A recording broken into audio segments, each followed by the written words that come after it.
Assalamualaikum warahmatullahi wabarakatuh. Perkenalkan, nama saya Reskiana dengan nomor induk mahasiswa 19511400114 dari Prodi BSI kelas B. Pada video kali ini saya akan menganalisis novel Hujan karya Terelie. Novel ini menceritakan tentang tokoh Aesop dan Lail yang memerankan tokoh utama. Keduanya dipertemukan pasca gunung meletus di tahun 2042. Sedangkan tokoh pendampingnya ada Maryam yang menjadi sahabat Lail, wali kota beserta istrinya Claudia, Elijah, ibunya Lail, ibu penjaga asrama, dan ibunya Aesop. Baiklah. Efek letusan gunung yang sangat dahsyat pada saat itu karena memporak-porandakan hampir seluruh isi bumi. Akibatnya hanya menyisihkan 10% manusia saja. Selain itu, cuaca dan iklim pada saat itu sangat menjadi kacau. Aesop yang memiliki nama lengkap Sokebahtera ini merupakan sosok anak muda yang pintar dan jenius. Pada saat berumur 16 tahun, ia berpindah ke ibu kota untuk meneruskan sekolahnya.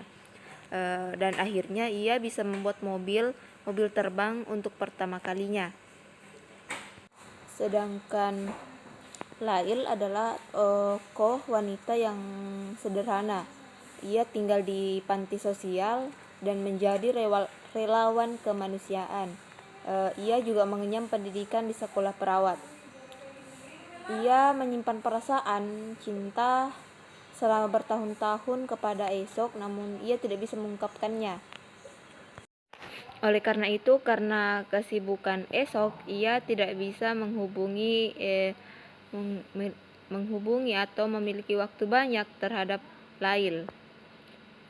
Cerita ini dengan latar di tahun 2042 sampai tahun 2050 ini mengangkat tentang genre science fiction. Di dalamnya terdapat bumbu-bumbu kisah percintaan remaja. Selain itu juga menceritakan tentang dunia masa depan yang penuh dengan teknologi canggih. Peran manusia sudah digantikan dengan teknologi dengan ilmu pengetahuan.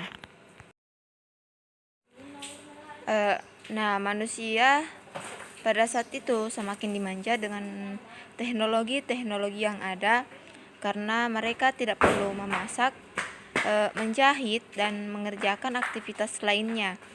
Namun manusia tidak bisa lepas dari kodratnya yang memiliki berbagai jenis perasaan seperti cinta, senang, rindu,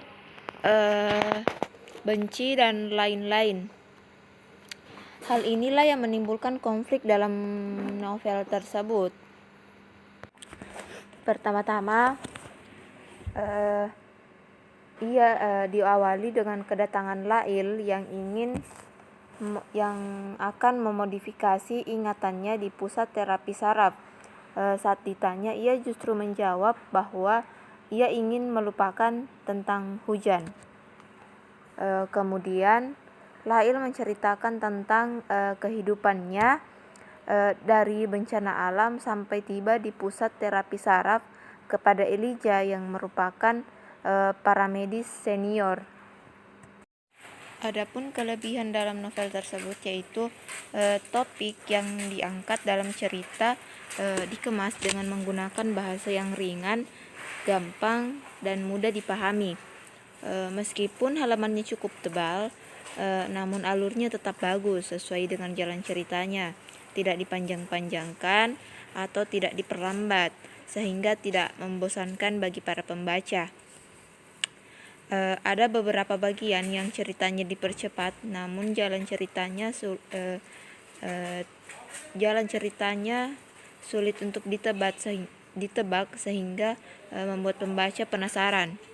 Banyak kejutan-kejutan menarik yang sebelumnya pembaca tidak pernah terfikirkan. Sedangkan kekurangannya yaitu karakter Lail dalam cerita tersebut kurang kuat karena hanyalah gadis cengeng yang lemah dan tidak memiliki inisiatif. Meskipun dalam cerita ini hasilnya bagus, semua aspek yang terkandung pada cerita hanya seputar ilmu pengetahuan dan teknologi saja tanpa menyinggung agama. Meskipun penulis telah menyebutkan bahwa secanggih apapun teknologi itu tidak bisa menandingi kekuasaan dari Tuhan.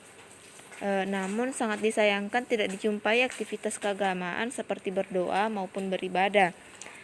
Alhasil pembaca tidak mampu menebak agama dari masing-masing tokoh, sehingga terasa ada yang janggal. Selain itu masih ditemukan adanya typo, ada juga kalimat yang menjadikan pembaca bingung. Sekian dan terima kasih. Assalamualaikum warahmatullahi wabarakatuh.